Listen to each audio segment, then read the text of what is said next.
nerds, welcome back to the channel where today we are gonna do two figure unboxing and reviews, and we're gonna compare the two because we got the Shoretrooper and the Shoretrooper&Squad leader that are very similar, and we can compare them very easily side by side here and see what some of the differences are in terms if it was worth, picking up the two of them.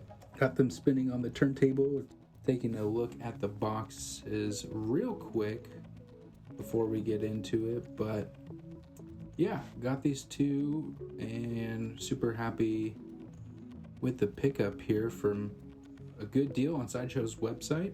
They seemed kind of boring to me at first, but more troopers in the collection is kind of what I'm after right now. Got a lot of clone troopers, and I think these would go nice in the evolution of troopers that we could display together.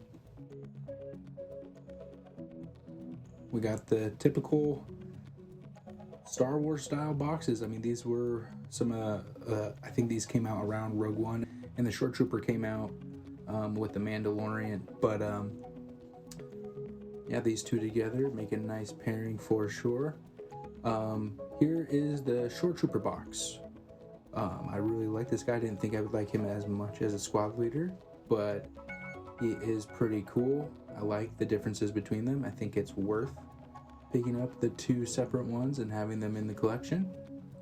But a typical banner around the front here. I think this one is for the Mandalorian series with the style like on Tatooine. And this is the Shore Trooper Squad leader. I think this is the Andor banner, I believe. There's no flaps on the side, so that's kind of nice. It's a lower profile on the sides. It's nothing to really worry about ripping off of the box or anything like that. I did get these as a deal from Sideshow with the Soul Tank leader, so that's why I kind of picked up the two, so we can do this unboxing video together and do the comparison, see what they look like together. But here we go. Shore Trooper unboxing the regular guy here.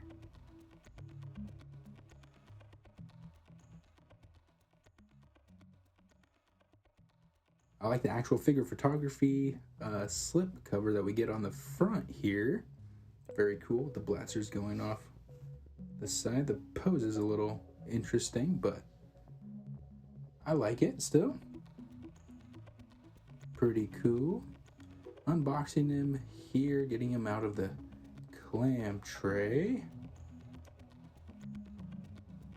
First thoughts are he looks really good. I mean, like a weathered trooper for sure. Body feels good, feels sturdy. The Assault Tank Trooper one, the legs were a little bit loose. These guys both feel really sturdy and strong. I'm liking what I see so far. Not very many accessories, but what are you gonna do on that front? Unfortunately, I think the big one is I wish they came with more hands. We'll talk about that in a little bit. But here's the squad leader. Taking this slipcover out, this one's a cooler picture. That's a better dynamic photograph. Definitely. The pose is a little bit better. Yeah, I really like the blue on the shoulder pads and chest plate. It will make him stand out in the collection, most definitely.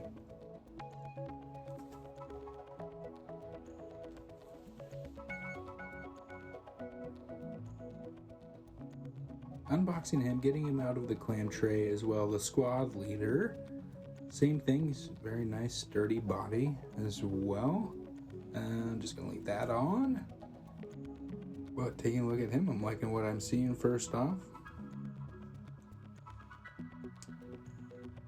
Most of the same armor is shared between them, but around the belt area is where we're gonna see the most differences.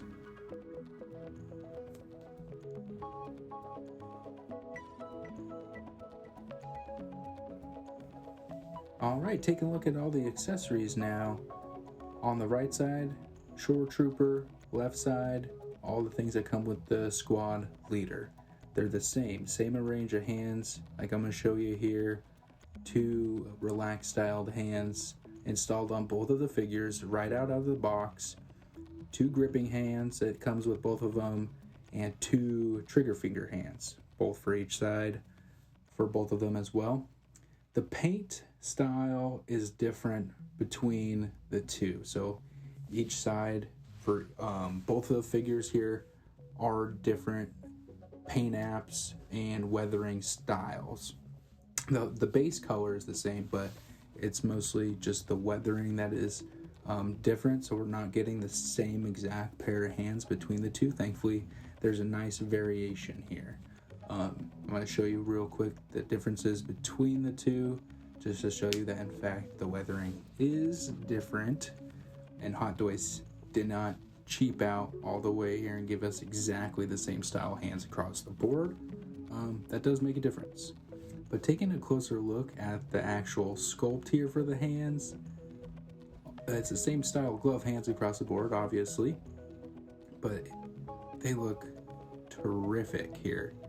You can see the ribbing on the thumb there, and then on the inside, all the wrinkles, creases, and folds, even the little stitching inside the gloves on the palm there, you can tell. I mean, the detail is very impressive.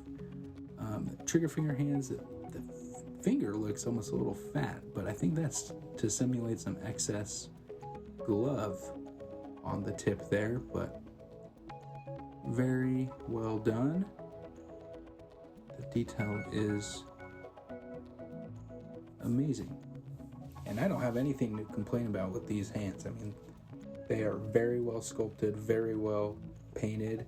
I think maybe some weathering on the actual black gloves would be nice to show a little bit more depth maybe, but yeah, it's very, very well done.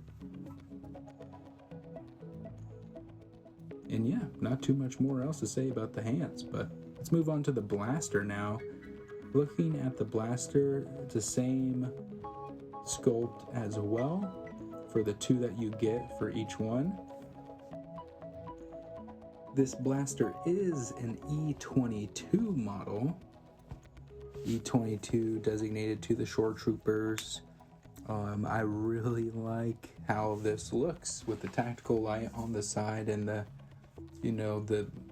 bones with the handle on the scope part, the bones of the E11. Just seems added on to it for a more long-range styled rifle here. The fronts are painted a little weird. They're a little bit more silver. I would like the tips to be at least like black, like one silver color, black or something with some chipping on the sides. They look kind of dull and not actually like real blasters, or what we would expect real blasters to actually look like, I guess I should say. But yeah, the tops are very well done. The weathering is different between the 2 of them. The sculpt is just what is actually the same. It does come with a real nylon strap here that you can adjust. If I know how to work it, yeah. You can adjust it and put it on the figure, have it strapped around his shoulder. Very cool there. And moving on to the bases now. This is what we got with the Assault Tank Trooper. I like the front part there that you can add it on for some extra detail. But this one comes with a base topper with some cool artwork. Like I said with the Assault Trooper, I think I might use this just to add some extra detail, some extra flair into the collection with the Shoretrooper here. I like the actual added texture for the Imperial cog sign. And the actual base underneath has like no paint to it. And this base, I cannot get the crotch grabber out of the socket there. I could barely get it in when it was when I first got it here, and you actually can see I chipped the surface of the base there when I was trying to install it. But got a metal nameplate up front, no real chipping, weathering, anything like that. So let's get the actual figure itself out here now so we can take a look at what we got in the house. We got the regular Shoretrooper up first on the turntable, and then we'll take them off and take a little bit of a closer look at them and their costume in their entirety.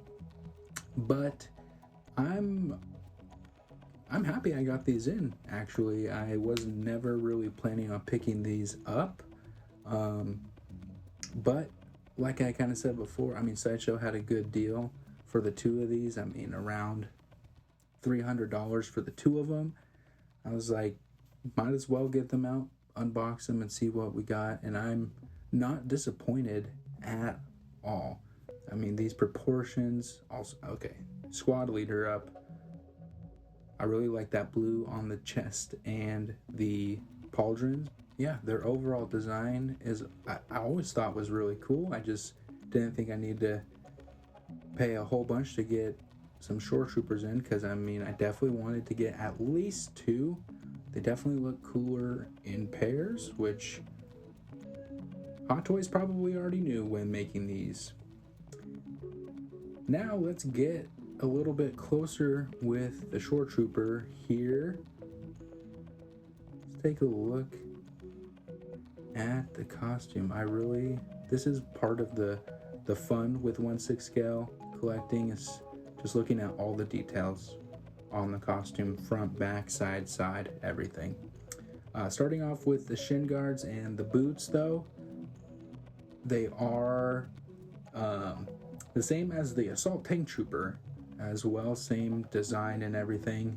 Paint, weathering detail is all different, obviously, for different style trooper, but they're very well done, very well painted and everything. The buckles on the side are not real. They do not actually come off and buckle like that. You could just take off the feet and slide them off that way.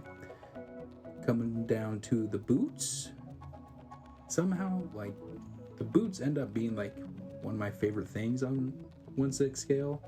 But there's weathering on the front and the back, like some subtle mud weathering. We got full sculpted tread on the bottom of them as well.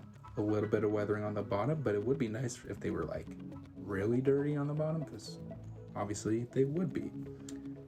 You can see like the stitching on the side of them as well, make it look like they're actual stitched leather, but they are full sculpted boots on a ball peg for some nice articulation as well.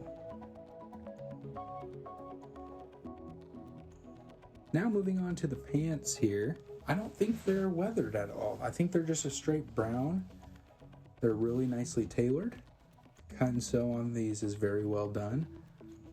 They're a little bit restrictive once you start to move the legs apart a lot, but that is to be expected here, I think.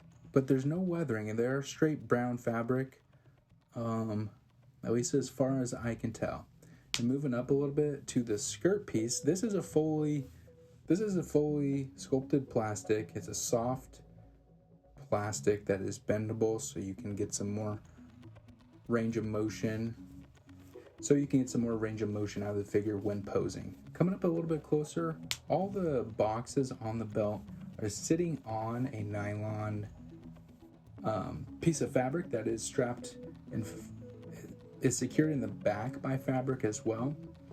This pouch box, one piece of the strap is going to the underside of that skirt piece, and the other goes up around his back.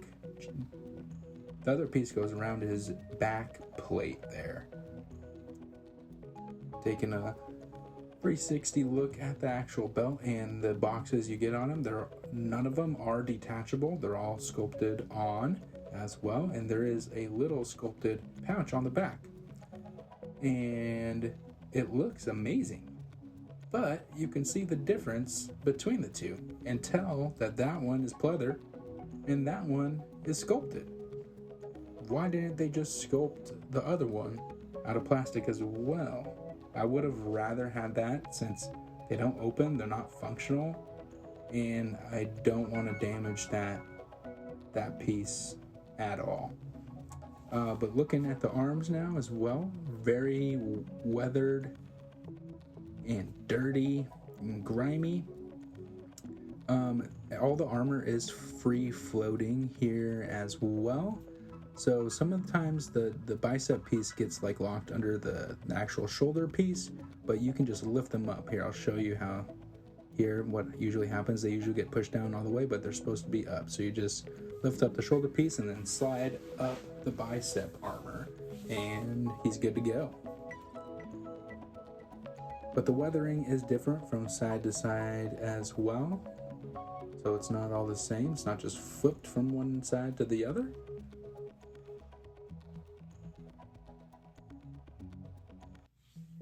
Here is the left side now, and you can see the paint is very well done. All the edges have some chipping and everything like that around. And the undersuit for the chest is fabric. It's like a ribbed fabric as well. You can see in the armpits there's like a mesh, and then the rest is that same ribbed fabric under there. And then the shoulder pieces are on a strap and some foam under there to add some bulk. Chest armor now. Not much to say on this front here. It looks good. I don't have any complaints. There's not a ton of articulation forward and back. There is more back than there is forward. All the detail is really nicely done. I really like it. You can see there's a black part here that's painted black, at least on the side, that is part of the chest plate as well, but it kind of blends in with his shoulders. Thankfully, that doesn't hinder his arms coming down all the way. But as you can see here, some articulation. It definitely moves back more than it can move forward, mostly because of that skirt piece there as well. But moving on to the back side of the chest plate, more weathering, more detail, all really well done. Like I keep saying, I have no complaints with this as well. It looks accurate to me, and yeah, I mean, it is a trooper, and they all kind of look the same. But taking a look at the neck area, this neck piece, I can't tell what it is, if it's some kind of rubber or something, but it's like a ribbed, rubbery piece up to the joint there. Looks really well done as well. Very detailed. And now we're moving on to the helmet itself. What a design. They absolutely did very well with this design, and some of the new troopers, especially in Rogue One. We got some very nice crisp detail all around, weathering on the edges, the chipping. Those back panels are sculpted into the helmet as well. I think the helmets could be a tad bigger, just a tad, maybe 1% to 2% bigger, and I think the overall proportions would look a little bit better, more on par with an actual human head inside of there. But I mean, I could be wrong on that. These could be like 100% accurate. For some reason, they just seem slightly too small. But nothing that would catch your eye immediately and you would think, oh, that's terrible. That's way too small. Taking a look at the Shoretrooper&Squad leader now. Sorry, that's a lot to say in one little bit there. But the boots and the legs, pants, those are all the exact same there. Mostly, it's just the paint applications. Chest plate's the same, ab area is the same. The belt all the way around has some of this like similar styled boxes sculpted on.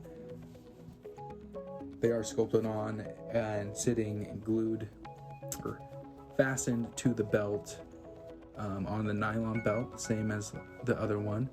But then it is velcroed to the back, and I think the skirt is also attached to the belt on this guy. It is just free floating, kind of hard to pose with now.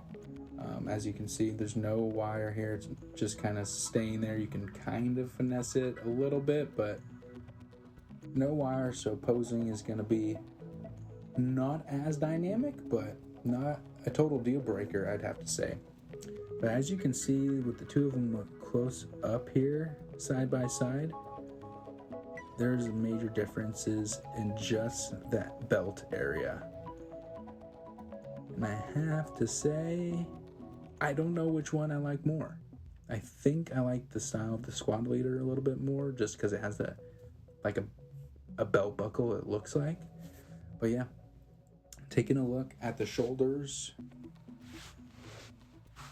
and that blue paint. I like how that yellow is coming through as the blue paint is what's being chipped away on top. Very cool and very nice attention to detail there.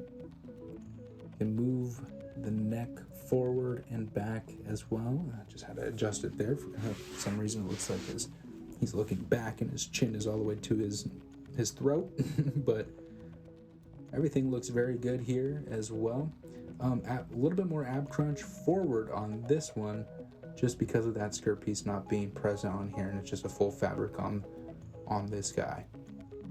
Yeah, taking a look at the helmet a little bit closer here as well. It's the same sculpt, it's the same exact helmet, just the paint apps are a little bit different. From side to side here, you can tell on the edges, it's just painted. The paint is different from both troopers here. I can't tell which one I like more, honestly. They're both about the same, but I think the blue has a tendency to make the squad leader just pop a little bit more and make him a little bit more interesting. But yeah, the helmet is very, it's just such a good design. Very cool. Wrapping up on everything here, we're going to look at some poses with the two figures. I don't have much more to say other than, I mean, this was fun. This was fun to pose them up with the two. They definitely look good together, but they look good separately too. Like the Shoretrooper here. I mean, he looks awesome. The only thing about the Shoretrooper is that he does have a little bit of pleather on him, so we will have to see about that for a long term. And he does have a sculpted pouch on him, so I don't know why they didn't sculpt the other one as well. Kind of a missed opportunity, I would think. But posing these up was very fun. They're articulated very nicely. For some reason, I have a hard time with getting them into kneeling poses, though. I just can't do it. I'm not that great of a poser, and the pants were restricting me a little bit. Having them both together really makes each one of them shine a little bit more. I think the thing that would set these off as super realistic to me is if you could have just like a sculpted, black sculpted chin or underside of the head to look like there's a head inside the bucket. But that would just set everything over the top here, for me at least. The other thing is hands. You barely get any with the two of them. Some more gesturing hands would be very nice to have along with these sides. Some pointing hands, grabbing hands, some other hands gesturing that would pair along nicely with these would also help for just some posing, some figure photography. Overall, the differences between them aren't super huge. It's mostly just the belt and the skirt area for the two. The Shoretrooper has the like PVC style plastic, which will make it a little bit more hindered when posing and taking those photos of your figure will be a little bit harder, but it is a softer plastic, so it's not terrible. It's not totally hindered by that piece at all. There's a sculpted pouch on there and a pleather one, so a couple knocks down on the actual Shoretrooper. Personally, the squad leader, I think, is just a better go-to. Maybe a couple squad leaders would be cool, but I wanted a regular guy in the collection alongside with the Shoretrooper, and these comparisons are fun a little bit between the two, see what the differences are. I think the paint applications on the squad leader speak a little bit more to me. On the regular Shore Trooper, he looks very dirty. He's like a little bit more weathered, it seems, across the board on his armor plating and everything. Yeah, and the pants aren't weathered on either one of them, so some weathering on those to make them look a little bit more cohesive would have been nice. Overall, it doesn't take away from either of them here. It would have been nice to have some weathering on the skirt of the squad leader, some dirt on the edges and everything.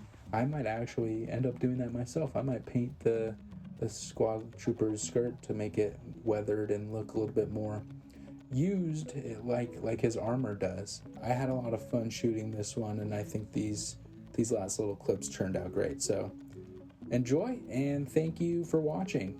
See you guys in the next one.